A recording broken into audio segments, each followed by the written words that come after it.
this is Cassie. Hi, Cassie. Nice to meet you. Meet you. Can I offer you some? Yes, please. That better be full of vodka. Yeah? Oh, boy, you know.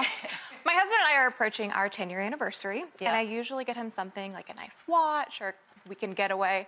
But this year, I want to think outside of the box and get him something really great. Because it's 10 years. It's 10 a years. decade. Yep. Yeah. Any suggestions? That's very sweet. Usually they put it on the onus on the man to come up with a cool idea. Yeah. What'd you do for your 10th? I can't say it on TV. But I would give him something that money can't buy. Okay. Because I think the watch, the thing gets old. Do you wear lingerie? Do you ever? I mean, you know what? I'm going to be perfectly honest with you right now. For one of George's birthdays, I got a hotel room, and he came and had lunch in the middle of the day, and we had a little sexy time, and he went back to work with a skip in his step.